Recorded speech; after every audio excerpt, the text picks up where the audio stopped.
Irmãos e irmãs, graça e paz. Vamos refletir o texto de Marcos, capítulo 1, versículos do 40 ao 45, que diz o seguinte: Aproximou-se dele um leproso, rogando-lhe de joelhos: Se quiseres, podes purificar-me. Jesus, profundamente compadecido, estendeu a mão, tocou-o e disse-lhe: Quero, fica limpo. No mesmo instante, lhe desapareceu a lepra e ficou limpo. Fazendo-lhe então veemente advertência, logo despediu e lhe disse: Olha, não digas nada a ninguém, mas vai, mostra-te ao sacerdote e oferece pela tua purificação o que Moisés determinou, para servir de testemunho ao povo. Mas tendo ele saído, entrou a propalar muitas coisas e a divulgar a notícia, a ponto de não mais poder Jesus entrar publicamente em qualquer cidade, mas permanecia fora, em lugares ermos, e de toda parte vinham ter com ele. Esse é um texto muito interessante. E eu não sei se você já observou que a leitura do Novo Testamento fala muito de pobreza, mendigos, doentes, ladrões, violência. Por quê? Porque essa era a realidade do tempo de Jesus. Existia muita doença, muita miséria e muita marginalização. Para vocês terem uma ideia, os impostos pagos pelos os trabalhadores na época chegava a 60% de tudo que eles produziam. E quem não pagasse o imposto perdia suas terras. E então ia trabalhar como diarista nas terras dos grandes produtores. Mulheres, crianças, mendigos, escravos, leprosos, cegos, doentes de uma maneira geral, todos eles eram excluídos da sociedade. E a grande maioria não podia nem participar das cerimônias religiosas. Muito importante para o povo nesta época. Ora, irmãos e irmãs, Jesus viveu e conviveu com todos os marginalizados da sociedade da sua época. Então ele tem clareza do que é a sociedade, como ela funciona e como ela está estruturada. O eixo do texto que nós lemos é o confronto entre Jesus e o centro religioso. O texto diz que um leproso se aproxima de Jesus, e é importante que a gente tenha uma ideia de que a lepra, qualquer afecção da pele na época de Jesus, era considerada lepra. Sarna, mancha, herpes, a própria hanseníase. E o leproso era um marginalizado que vivia fora da cidade, longe do convívio social. Ele vivia isolado. E, devido à possibilidade de contagiar outros e às proibições legais, ele sempre que se aproximava de alguém tinha que gritar: impuro, impuro. Eram considerados pela sociedade como mortos-vivos. Por quê? Porque considerava-se a cura tão difícil quanto ressuscitar um morto. E esse leproso se aproxima de Jesus. E aí vem a primeira coisa que nos chama a atenção. Ele não pode se aproximar de ninguém por uma questão de lei.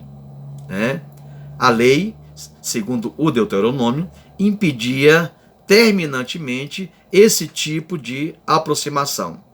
Ele fica de joelhos, Jesus não recrimina, apesar dele ser um leproso, e ele diz então para Jesus: se quiserdes, podes purificar-me. Claro, é que Jesus pode, e de fato o curou. Mas o verbo grego transitivo, ele passa a ideia de que o leproso não tem dúvidas quanto ao poder de Jesus. né? Ele tem dúvida se Jesus deseja agir, deseja curá-lo.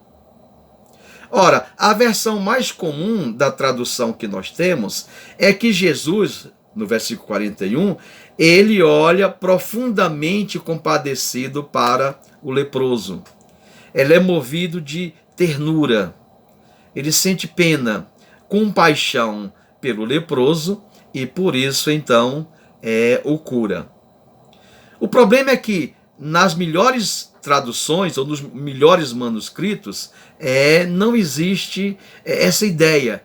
A ideia que se passa é que Jesus, ao contemplar o leproso, ele ficou muito irado, ele ficou indignado, ele ficou encolerizado. Ora, ele ficou indignado por quê? Porque Jesus sabia que as regras, aquele homem era vítima das regras impostas pela sociedade, e particularmente as regras religiosas, né, que excluíam os mais frágeis e indefesos. Ele ficou irado por quê?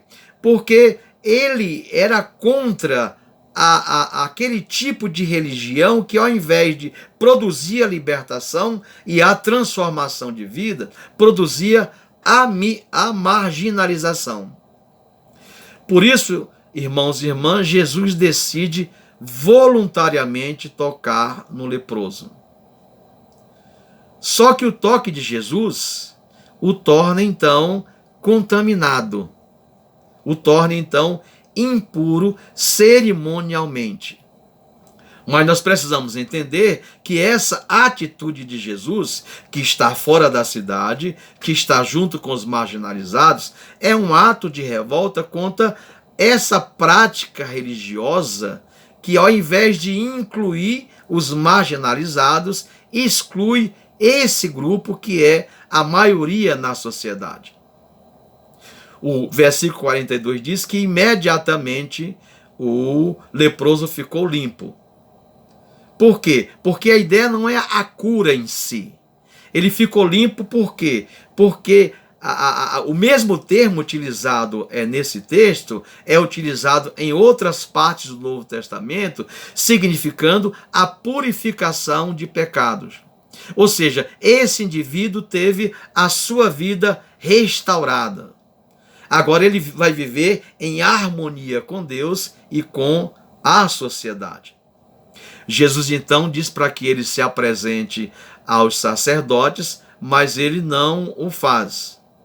Pelo contrário, ele sai proclamando, gritando, testemunhando a todos o grande feito de Jesus, o que Jesus havia realizado em sua vida. E a proporção que ele divulgava, né, o feito de Jesus, ficava claro que Jesus o havia tocado, né, mas apesar do toque de Jesus o ter curado, né, pela lei, Deuteronômio, o Levítico, Jesus poderia ser considerado impuro. Ora, a grande questão que o texto coloca, irmãos e irmãs, é que, de acordo com Deuteronômio 5, a lei, o cumprimento da lei deve produzir vida. Então, o ato de Jesus, que aparentemente foi uma transgressão da lei, atingiu o objetivo da lei, por quê? Porque restaurou a vida, né? Restaurou a dignidade, restaurou a esperança daquele leproso. Jesus havia entendido que a lei havia se tornado uma ideologia que justificava a opressão do sistema. Era uma lei que mantinha divisão entre as pessoas. Uma lei que privilegiava alguns e causava uma grande angústia a outros. Ora, irmãos e irmãs, nesse texto, Jesus nos desafia a sermos solidários com os que vivem à margem da sociedade.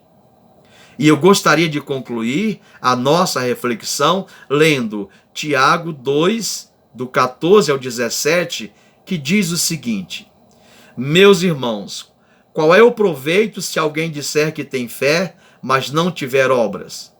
Pode acaso semelhante fé salvá-lo? Se um irmão ou uma irmã estiverem carecidos de roupa e necessitados de alimentos cotidianos, e qualquer dentre vós lhes disser, ide em paz, aquecei-vos e fartai-vos, sem contudo lhes dar o necessário para o corpo, qual é o proveito disso? Assim também a fé, se não tiver obras, por si só é morta. Eu acredito, irmãos e irmãs, que depois da pandemia, Deus vai exigir de muitos de nós uma fé viva, uma fé prática, que se concretize em obras de misericórdia para com o próximo. Que o Senhor desperte em nós a grande obra que nos aguarda. Que Ele prepare os nossos corações, as nossas vidas e a nossa fé para colocarmos em prática que amamos o próximo, através das nossas ações e dos nossos atos. Que Deus nos abençoe e que a sua graça, o seu amor e sua misericórdia esteja conosco hoje e sempre. E não esqueçamos, o mandamento maior é amar ao próximo como a nós mesmos. Deus nos abençoe. Amém.